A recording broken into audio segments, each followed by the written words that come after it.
Welcome to the Bearded Finisher Podcast, your one-stop show for all things finishing and coatings. Your host, Zach, and a variety of industry experts will guide you through the art of perfecting your finishing and business game. From seasoned pros to fresh faces, get ready for tips, tricks, and trends to elevate your knowledge and business to the next level. What about like Cleansport? Do you guys distribute your sandpaper to other distributors, or is it just strictly from you?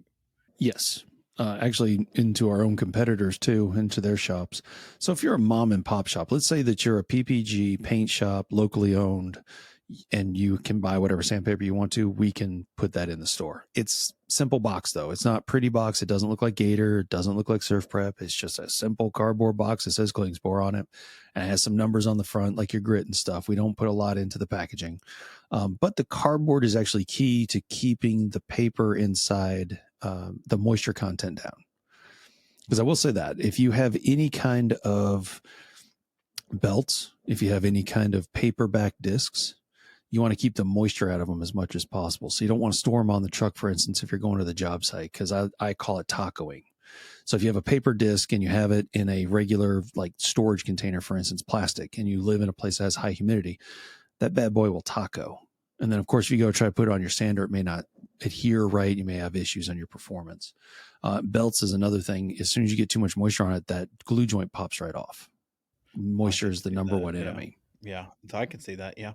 I remember, who was I talking to? I think I might have been talking to Dino a couple weeks ago when he and I were recording. So in Oklahoma, where I had my facility, finishing company, I got into a lot of high gloss polishing and fell in love with Mirka. Still love Mirka. Love their abrasives. And my rep was there, and he would always come out to the shop and drop stuff off and, hey, see what you think of this. What are you working on? But he dropped me off, and I don't know if they sell it, but he's like, we're testing out this 3D printed paper abrasive. And it was a 3D printed. He showed me pictures of how they cut it. It's 5-inch and 6-inch. And he gave me a handful. If they do make it, still, they are stupid. Because It lasts a long time. I think we went through at least 10 kitchens. With one. With those few. You had like a 150 and then like a 380. I mean, and you were doing primer with that 380 and it was like not a net, but it had some holes in there. But because it was 3D printed, it was paper, but it was like a weird paper that it didn't build up, but that stuff cut forever. I mean, it never got, it was the craziest paper. And I was talking to a guy who has a tool company. He uses a lot of Mirka, and he's like, I've never heard of that. And I'm like, man, I'm talking 5-7 years ago. When I was, 5-7 years ago when I had some. And I've never even looked to see if they still sell it, but it was some awesome paper. And I was like, man, 3D printed, because the way they cut it to replicate how the silica sits on the glue, it just never went anywhere. And it was some fun stuff. I'll look and see if I can. That's interesting because 3M's notorious for doing research and development and never giving you the product in the end. They'll change it to something else later. And Mirka, I haven't had that so much, and usually Sia doesn't do that either. A lot of the European brands don't do that. If they do something and test it and they're giving you samples, they're pretty much going to have it to market. So it'll be interesting to see what that is. Yeah, I'll be interested to see. So is all your guys' stuff, do you guys do any manufacturing here in the States, or is it all still in Germany? Converting manufacturing. So what it is like, think of the textile industry in Germany. Other than making all the abrasives, they make them in giant rolls. Yep. And then they ship them over here, and then we get the giant rolls in at the plant, and then they'll turn them into discs, sheets, rolls, belts, whatever the case may be. So yeah, a lot of that it's a converting manufacturing facility, but it's huge. I mean, I don't remember what the square footage is. They just added on to it. They have a whole robotic warehouse now. I mean, I don't know. I enjoy going over there every once in a while just to see the amount of innovation that they're adding to it is pretty cool. But it's still also run like it was when it first was built. And like, I think the new warehouse, well, let's call it the new warehouse. It's the second warehouse is 96. And some of the same people still work there, which is really neat. That is pretty awesome. Yeah. That says something. So is it still, so I mean, if it's, so the parent company is still in Germany, or is the U.S. division separate, or is it a subsidiary? Nope. It's a subsidiary. So in Germany, they only wanted to be in Germany. And then when Mr. Christoph Klingspor came over to the United States, that opened up the worldwide network, because as that actually was a success, then they moved to Canada, Great Britain, India. They moved all over. And they finally put one, I want to say, in China, because they were real hesitant for a while. I think they put one in there 2018, 2016, somewhere in that neighborhood. So South Africa, you name it. If there's a country that has it, you can find it on the Klingspor Dutchland website. It's klingspor.de.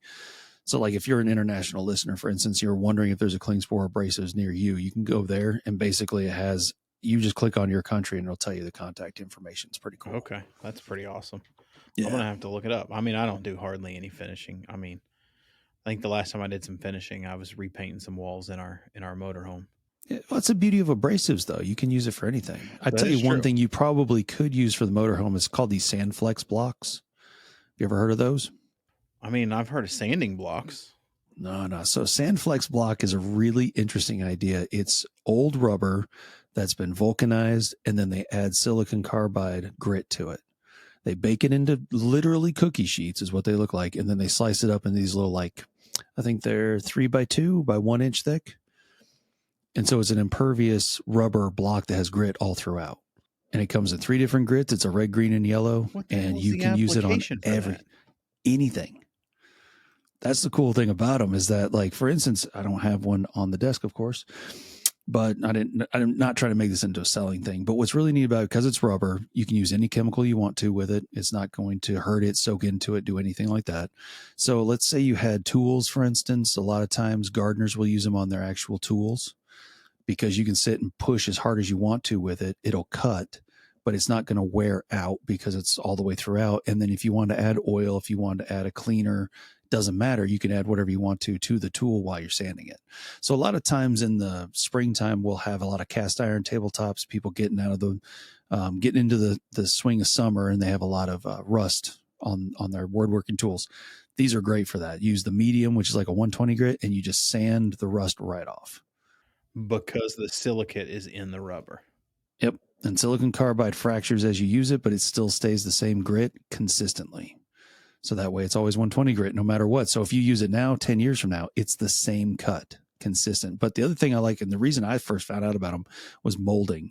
So if I ever had a special profile that I wanted to sand, I would scribe the profile into the rubber and then sand along it with it. And it was always perfect. It's exactly what was coming to my head. If you've got like a crazy crown molding or base molding that's just a weird shape, because it's rubber, you could just cut it out into the shape of the trim. Exactly. And then sand with it and keep sanding with it, because it doesn't, like, some rubber will kind of like chunk off, and this stuff just doesn't. And if you need a fresh, like if you've got paint loaded up in it or whatever, you can just cut out a new one right next to it. It's a pretty neat little block. So that right there, for sure, you could probably have, $15 for all 3 of them. You're set. I may have to check. That'll be the last one you ever buy too, because they last that long. Man, that's crazy. They last forever. Yeah. So what do you see yourself? We'll kind of get back into the finishing side, because we can go back and forth. But do you see yourself moving full time into the finishing, or staying on with Klingspor? You'll get it. It's all right. It's not the first time.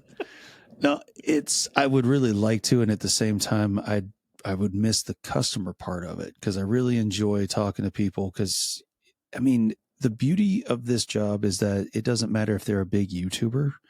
If they want to call and have a question, they can.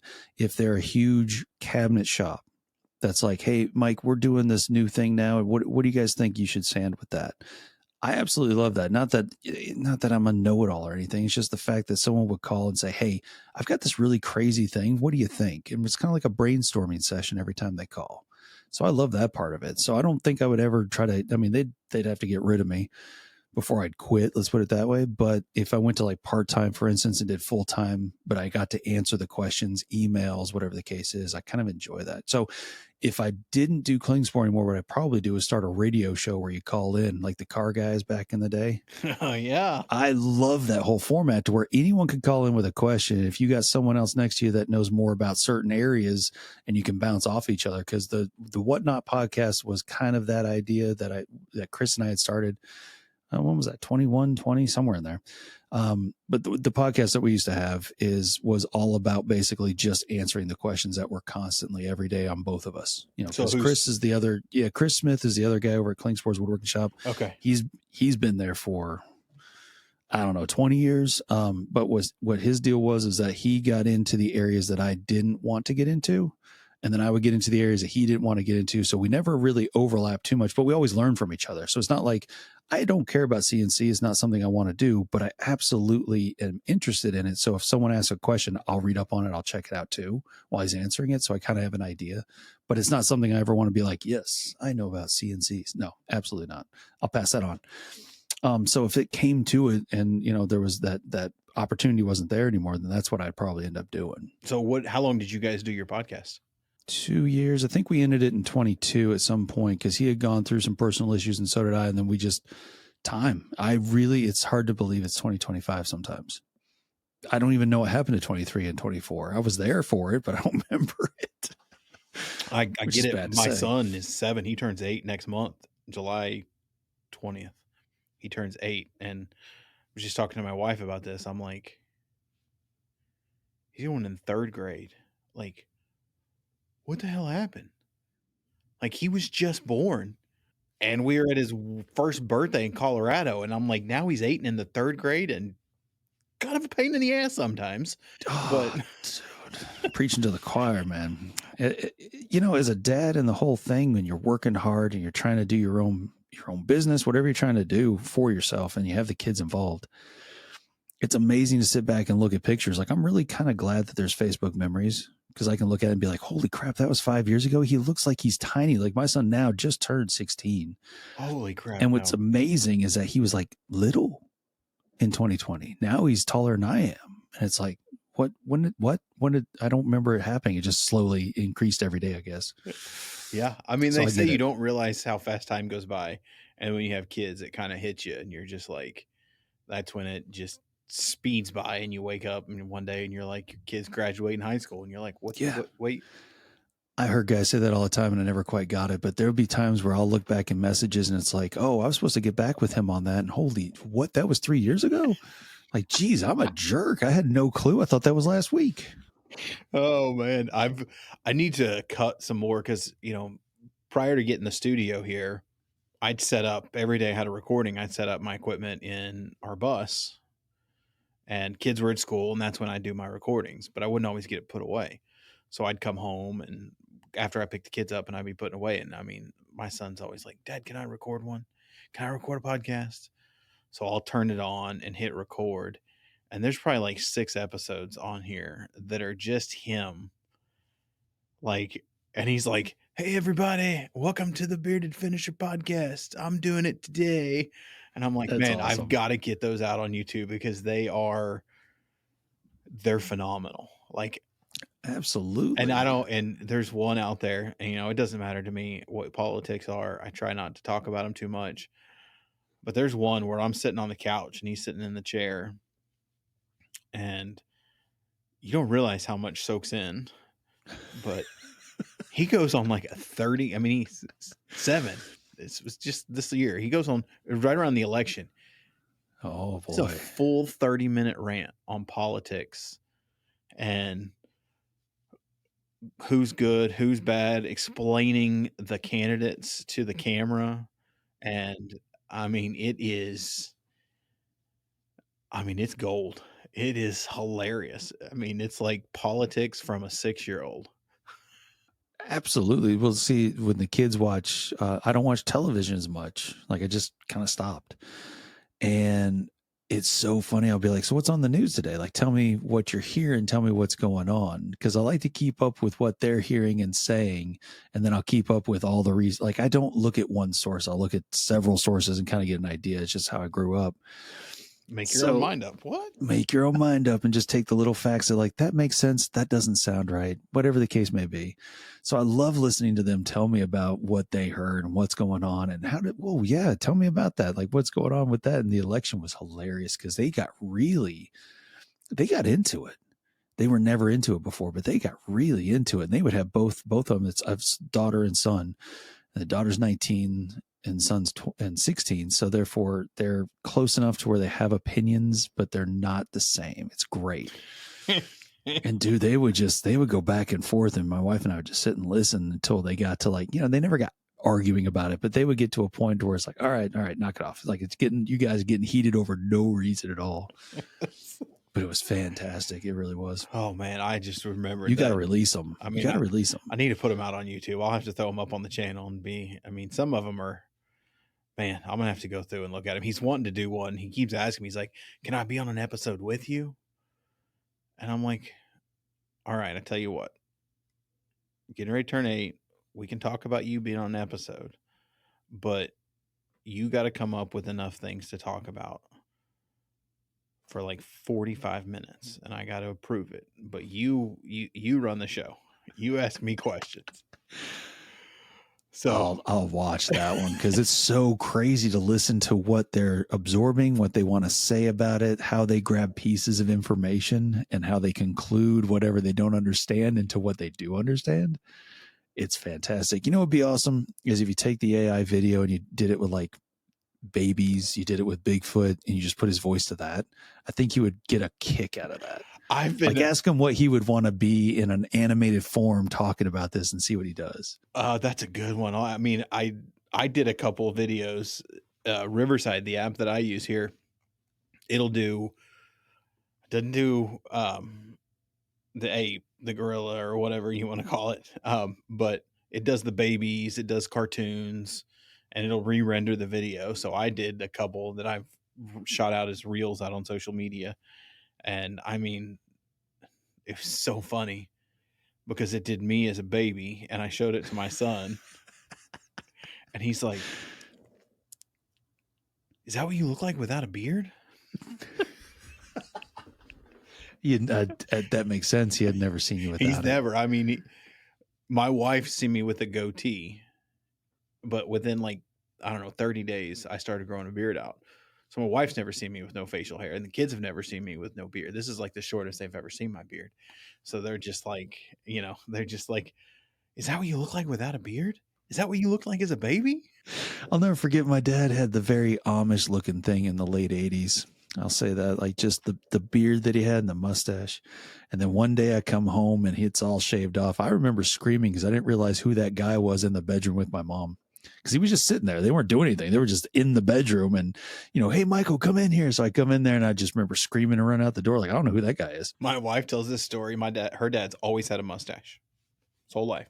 Grows a little goatee every now and then. Like once in a blue moon, my wife says my mom makes him shave it, thinks he'll look better. And then halfway through shaving it, she's like, stop. It's weird. But she came home one day and she said she was like elementary school. Her and her brother, who's older, came home and he had shaved it off. And he has a younger brother whose name is D. His name's Darrell. And she said that we locked ourselves in the garage crying and would not let my dad come in because we could not understand why my Uncle D was lying to us and telling us that he was our dad. We just did not know why he wouldn't tell us the truth until our mom came home and was like, no, that's your dad. And they were just like, no, it's not. So remember when you go to shave it off at all, that this will be a lifelong memory for them. Yeah. Good or bad. Yeah, probably leaning towards bad. I don't know that I'll ever shave it off. I don't think I could.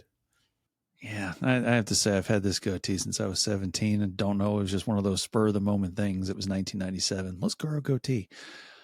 Yeah, I've gotten close. I've trimmed it really, really short, but I've never cut it off. Well, I'm started shaving my head. Man, it was towards the September, October last year. And I've been thinking about it because it was getting thin on top. And I was like, man, my wife's just like, no, I'm not ready. I'm not ready. We can see about the surgery. I'm like, I'm not getting surgery. I'm not paying someone to put hair on my head. She's like, that's a good idea though. Let me tell you, just be you. And I was just like, she was like, I just don't know about shaved. So one day I'm at the barber shop and I'm seeing it's thin on top and I'm very self-conscious about it. So I'm like, hey, just shave it as close as you can. And let me know how it looks. And he shaves it and he's like, dude, it's spotty as fuck up here. We just need to shave it all the way off. I mean, the barber was very honest. He was like, it's just patchy. When it's long, you don't notice it, but it's really bad. So I was like, all right, shave it down. And sent a picture to my wife and she was like, what the fuck? She wasn't ready for it, was she? No. Now she's like, why didn't we do this years ago? You look good, bald. And I'm like, thank you. Now, my daughter, who's 4, she's like, Daddy, where's your hair? You need to grow your hair back. And up until just, I would say last week, she refuses to touch my head. She says it's weird. And then last week she rubbed on it and she goes, it's kind of sticky. What a comment. So man. I mean, just the thing that kids will say and oh man, it's great. It's great. Absolutely. Their observations and with the words that they know is almost spot on. Like you couldn't write it better. My son called it Velcro and I was like, it does kind of feel like Velcro. It's pretty good. Yeah. I noticed that with mine, the little patch here that's left, it was a lot further forward when I was doing podcasting because when your editor will see it whenever we very first start recording before we got into this, I was sitting there going like, woo, like, dang, buddy. I hadn't seen it. I hadn't turned on the camera in a while. I mean, we all get older. I think I'll be 43 this year and congratulations. It's weird, man. I can't even, it's seems weird to be 40s, but what's even crazier is I tell people I still don't feel like an adult. Mm-mm. I don't feel like I should. Good or bad. I don't feel like I should be old enough to be raising kids. Oh, I definitely don't feel like I should be responsible with children. I see. I'm like, you want me to drive them to school? Like, yeah. Was there a form I was supposed to sign for this? I don't remember that whole thing going on. My wife's having a little regret right now because we have a 2-door Jeep. It's a toy Jeep and kids ride in the back. They're fine. Well, she picked the kids up for something and they're riding in the back. My daughter. And it's soft top. So the back windows aren't tinted. I don't know. Zoe's my daughter's name. She's just goofing off and sitting on her knees. And next thing my wife knows, whoop, whoop. Cop pulls her over. Daughter standing up in the back seat. No seatbelt, 4 years old. Oh, is that illegal? She's like, and cop follows her to Walmart. Oh. And sits outside. So they go in and buy her a car seat. I mean, we are not the car seat parents. We are the free range parents. Like we grew up without them. So we're just like, they'll be fine. So I can't believe, man, wow, made you get a car seat. Oh yeah. She said he sat out there and a $455 ticket. Oh, he was making a point for a minor. Yeah. Oh, he was making a point. I'm so sorry to hear that. So now she's very, well, and then I guess it was that fine. And then something, she can't get another ticket for 90 days and it doesn't go on her record. Okay. So now it's like, she won't allow herself to take the kids anywhere in any vehicle. I have to be driving. I just get one of those little booster seats. Oh, that's what they ended up getting her at the store, is one of those little booster seats, and she likes it because she can see out the window better. But that's a hard lesson. That was a hard one to learn. Absolutely, that's that one. I don't know about that one. That just stinks, is what that does. That one hit you a little hard. Do you want your brand in front of the people who actually move product? Painters, finishers, and manufacturers? The Bearded Finisher podcast has pulled in over 75,000 downloads and reaches across the entire finishing supply chain, from job site to manufacturing. From single episode sponsorships to social media promotion, we offer flexible options that get your brand noticed. Real reach, real results. Visit thebeardedfinisher.com and let's get your brand front and center. Are you a residential painter buried in admin, scheduling chaos, or constant material delays? Meet mypaintbuckets.com, the first dedicated project management platform built by painters for painters. It delivers turnkey workflows to simplify your day, from project sharing and material ordering to scheduling and EPO capture, so you can focus on scaling your crew and maintaining the reputation you've worked so hard to build. And if you're a supplier, painters are evolving faster, smarter, and more efficient than ever. The suppliers who thrive over the next 10 years will be the ones who build real trust. That's why we created free tools to help you keep up and stay relevant. Head to mypaintbuckets.com and see why the next generation of painters isn't looking back. Well, man, I don't want to keep you too much longer. No, you're good. You're good. I was just thinking one thing I was going to say here for a second. I never imagined myself getting to this age. Like when I was younger, I was like 45. Like I'll never get there. I'll be dead by then. And now that I'm here, I'm like, God, I'm sore. That's all I could say. Everything hurts. So you see, this is a funny story. Yeah. I've got this K-tape on my knee. So I own another business where I do RV and utility trailer rentals. So I have a bunch of RVs and a bunch of flatbed car haulers and stuff, and I rent them out. And I have a dually pickup. I have a gooseneck hitch and a fifth wheel hitch, and I had to take the fifth wheel out. So my wife's like, "Be careful, that thing's heavy. Don't you hurt yourself." I mean, she's been in Israel. She was on the last flight out of Israel before they shut down the airport. Oh boy. Yeah. But so she's freaking out that I'm going to hurt myself. And she gets back into town. And then she was out of town when it happened. I think it was Alabama or Israel? I can't remember. But she gets back into town. And I'm sitting on the couch and I've got ice on my knee. And she's like, "I told you not to lift that thing." And I'm like,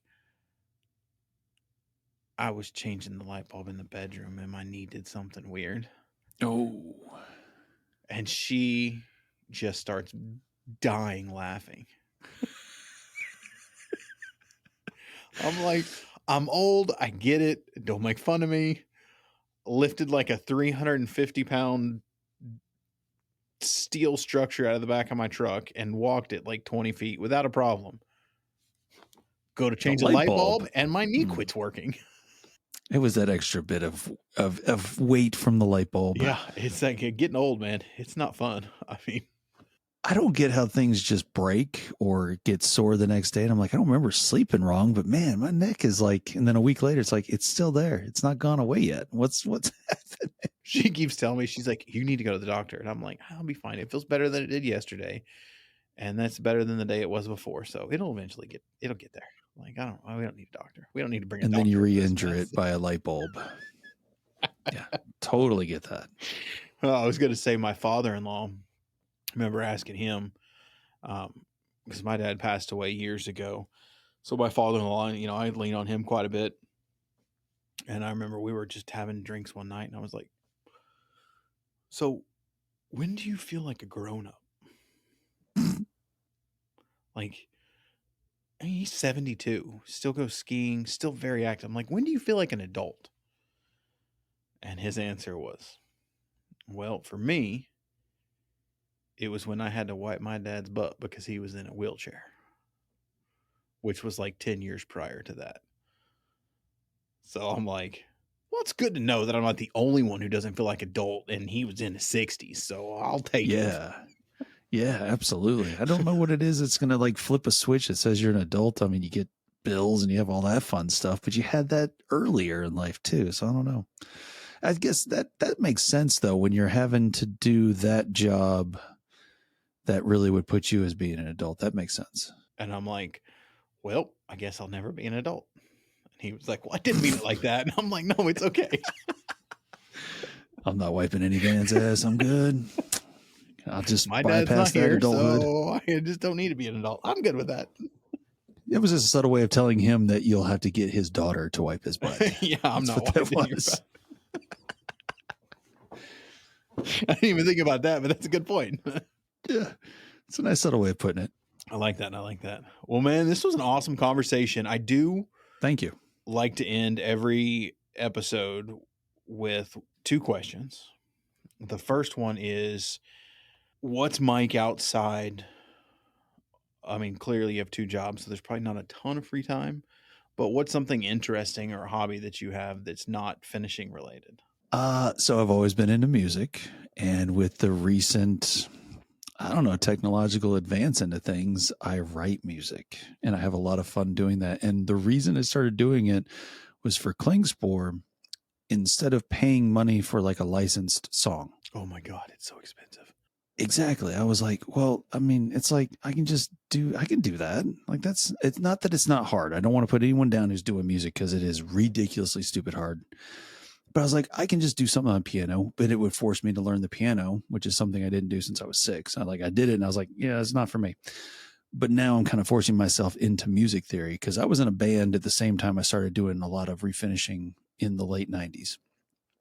So I just kind of went back to those roots to see if I could do that again. And luckily there's a lot of music services for like $30 a year. You can release it to all the platforms.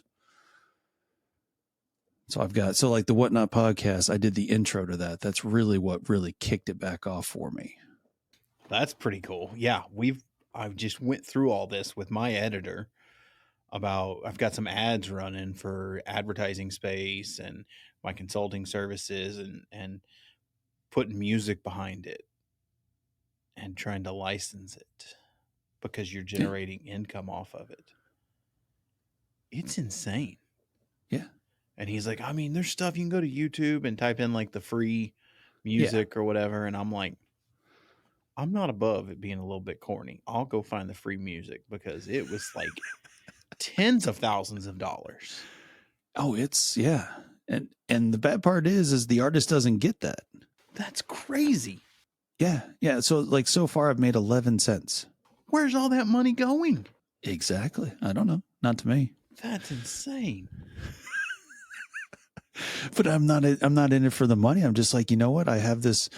For instance, if something happens, I will just like, if I get a spur of the moment thing and if I can do it in 3 minutes, I'm happy with myself. Now I don't ever finish most of them because it's like, well, I really like this part, but I don't know what to go with. I don't know where to go from here. I don't have time to sit and just dwell on it. I'm just like, I really like this part. Like right now I'm working on 2 songs that was one song, but they were completely opposites. First one started as hip hop. The last one started as like the intro to some sort of cinematic thing. And I'm like, I don't even know how I got here. So I just broke them into half and said, here, I'm going to put this one over here and I'm going to put that one over there. Now that's interesting. That's probably the best, my favorite non-painting related. That's pretty good. I like that. Oh, yeah. I really like the music because I can do just whatever hits me. I have no idea what I'm doing, but I enjoy it. That's probably the best part. Like there's no real, you just do it because you love it. That's true passion. I mean, you don't have to make it perfect. It is what it is. Oh, and then whenever you have those really boring calls on Zoom that I've got here, I can show you. Like I've got one of these Akai keyboards, right? Okay. And so I'll open up BandLab, which is a browser-based free software. It's a DAV, but it's free. So I'll open it up and I'll just pick a piano and I'll just sit over here and I'll just play on the piano during the meeting where I'm like, yeah, this is like super boring for me. Why am I even here? This could have been an email. So I'll just start messing around. You know, that's probably the one thing that I am glad, and I don't think I could ever go back to the corporate world, you know, with the meetings, the pointless, endless meetings. There's some that are like, this is great. Like this, we really got somewhere. That's like 1% of the time. Yeah. It's the unicorn. That's why I take that time and I use it very constructively by doing 2 things at once. I love it. And then it gives the meeting some music because obviously it doesn't have any music. So now I can have music to it. You just put a background to the people talking. I love doing that. Whenever you have someone that has a certain cadence to their voice, I'm just like, doodly doo, doodly doo. Yeah, it's fun. Nah, those Dude, you meetings want would be fun music? to You sit let on. me know. I will throw you music. I have so much stupid random music, and it's not like it's not really bad. It's not like the Fox song, "What Would the Fox Say," or anything like that. It's just simple stuff, you know. I'm just learning scales is what a lot of it is. That's crazy. But I'll throw you music. You ain't got to pay me for it. I'll just give it to you. I like it. It's a lot better than, God dang, it's crazy. Like I'm working on another one now, and I mean, I'll just sit there and YouTube. I think it's free license or something. He told me what to search, and you just search and you just play and you just click, click, click. If I like Yeah, it, but I copy and paste it to like a notepad. So like I've sent him this notepad and like 30 plus links on there. I'm like, sort of like the most. I would use these above all else. You know, no, I've gone down that road, and that was when I was like, the amount of time I'm taking to do this, I could probably just put something on the keyboard and be done. you know what's really weird is like I had so I love Fiverr. I think Fiverr is a great platform. Fiverr's cool. It is amazing. I've used it for multiple things, but I used it one for my intro to my podcast and did some video, audio, and then I had a guy do a video with it.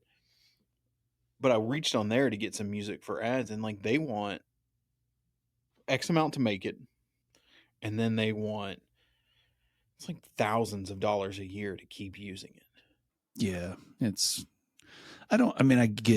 I get it because there is a lot of money to be made in that if you're going to get that. But that's like high end corporate stuff where that music's going to really connect with whatever the marketing message is. I do understand that, but that's not everybody. I mean, I get it. That's how they make their income, and I'm not mad at them, but I'm also not going to pay them. Yeah. I mean, you got to make it reasonable for what you're doing. Exactly. That's all. So, final question. Yeah. This is the fun one, I think.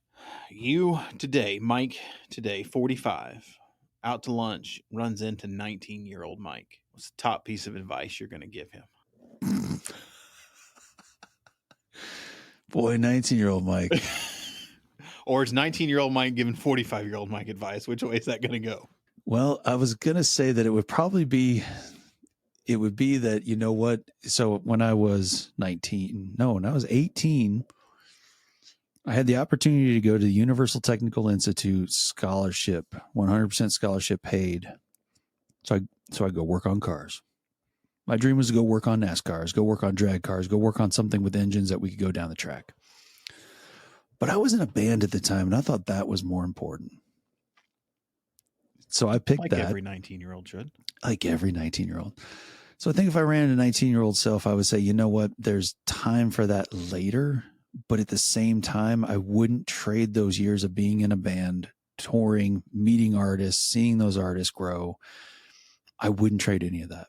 I really wouldn't. I would probably tell myself that it's okay. It's not going to be the easiest path at all, but the memories I'm about to create into 21, because I mean, when it got into being 21, that was the new metal era. That was 2001, right before September 11th. That entire scene in that back in those days was just insane.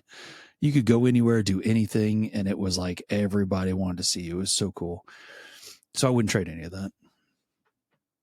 I would just tell myself that it's the right choice. You did all right. Like, it'll be okay. It's not going to be the easiest, but it'll definitely be the right one. I saw this, and it reminds me of this. I don't remember what her name was. She's on social media, and she's sitting down in a podcast, and she was like, if I could tell people anything, younger people, and I say, try to make a podcast for all ages, but it's my show. I can cuss. Take the biggest fucking risk of your life when you're young, because you got time. Don't wait till you're older. Take them now. Mess up. Take those risks. And I'm like, yeah, that's probably, I should have taken more risk. I was pretty risk adverse. Should take risks. I can agree with that. I've learned more by failure than I have by playing it safe. Yep. There's always something good that comes out of the failure on the other side. It's never Absolutely. worse. There's always something positive that comes out of it. I mean, and now,